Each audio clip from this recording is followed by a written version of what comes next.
Hello, hello, hello. Today is day 7 of our people pleasing challenge. Day 7 of our people pleasing challenge. And we are talking today about boundaries. Boundaries. Now, sometimes we think a boundary is if you come into my yard, you're crossing a boundary. Or if you yell at me again, you're crossing a boundary. But that's actually not what a boundary is, right? That's not what a boundary is. I was taught that a boundary is if you do this, then this is the consequence. If you do this, then this is what I'm going to do. That is what makes a boundary. So not just having you done something in your mind and you mind reader, you must know how you crossed my boundary. The boundary is a consequence of that. Okay, so here we are talking today in boundaries. If you are new to this channel, I want to welcome you. May this work be as deep of benefit to you as it is and has been for me. And if you're returning, welcome back. Welcome, welcome, welcome back. I hope you're getting benefit from this work as well. So boundary setting is challenging, right? Because not only do we have to figure out if this happens, then this is going to be the consequence of it, right? If you come into my yard, I'm going to call the police.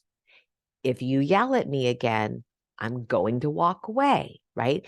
I have to be able to establish this is what I'm going to do if this is what happens. And the challenge of that is then we have to communicate it, which as people pleasers, we don't want conflict. So it makes it even harder to set a boundary because first we have to figure out what the consequence is that we're going to actually do, right? That we're going to actually do. But then we have to communicate this to these people that we're talking to. So let's first sort of dial back a little bit and think about where do we need to set some boundaries, right? In the whole month of November, we're talking about service, right? This whole month about service. Where do I volunteer? Where do I sign up? Where do I show up for others, right? Is it coming from a place of love? Am I coming from a place of love?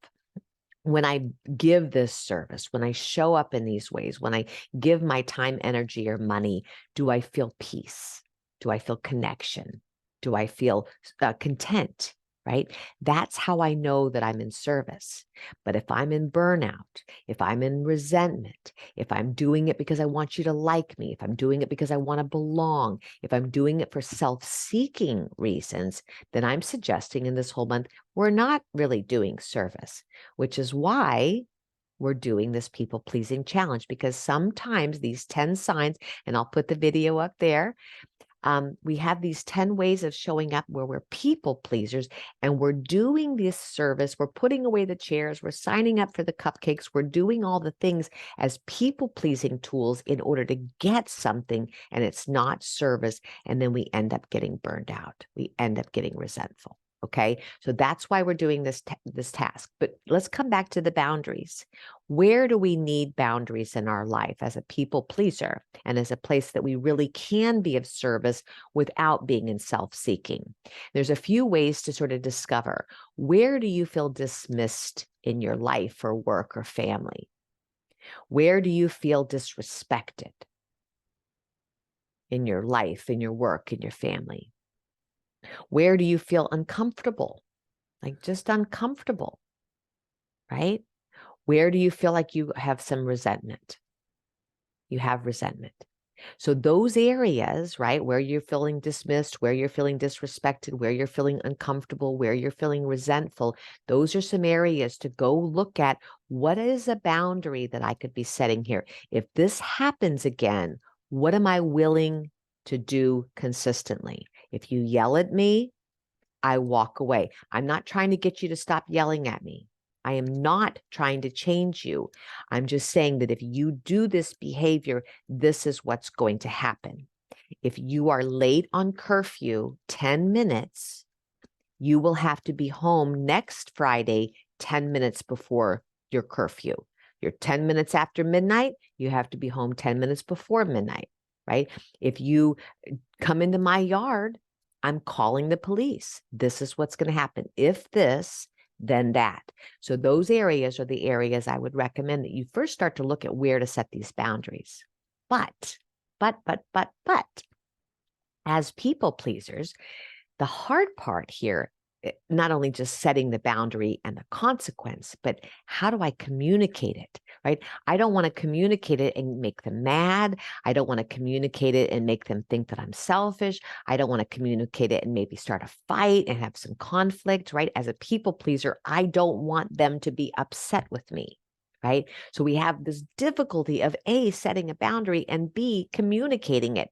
So we expect our people to just sort of know, just to be on the same page, to be the mind reader, yada, yada. And that doesn't work either, right? Because then we get resentful and then we feel dismissed, right?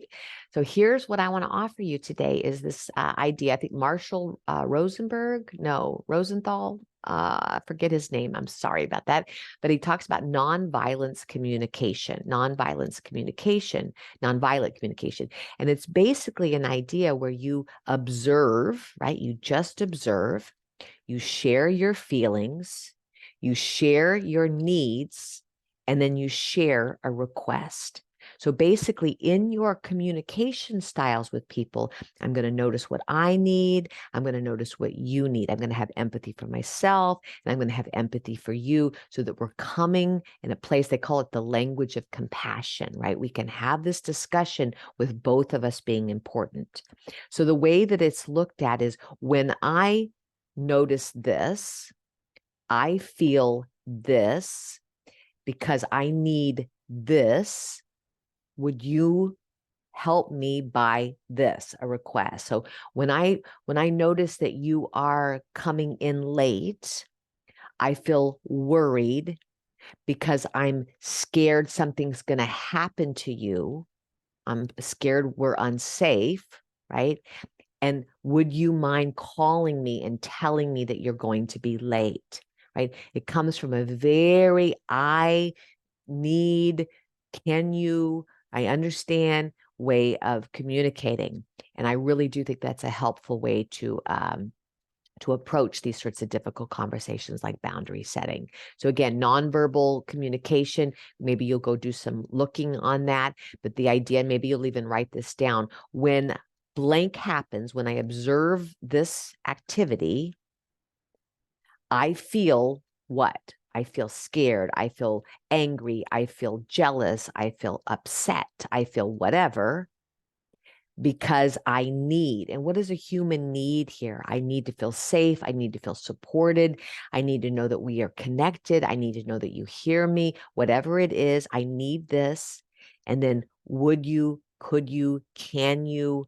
And then you ask for your request. Okay. So as you're communicating your boundaries, this non-violent communication style is a really sweet way to do it. And maybe you'll do a deep dive. As always, if you want to do some one-on-one coaching with me or you want help sort of setting these things up for yourself, you can always reach out to me, innergazeyoga@gmail.com, and we can set up a phone call. Okay.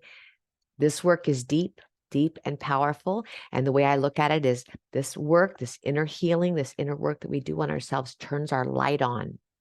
And then when I can light up, I can help you light up, and then you light up and you can help everybody you touch light up. And this is how we light the world. This is how we do it. Okay. As always, may this work be of deep benefit to you. I appreciate you're doing this hard work. I know it's not easy, and I love you. I love you. I love you. I love you from my heart to yours. Deep bows and namaste. Bye-bye.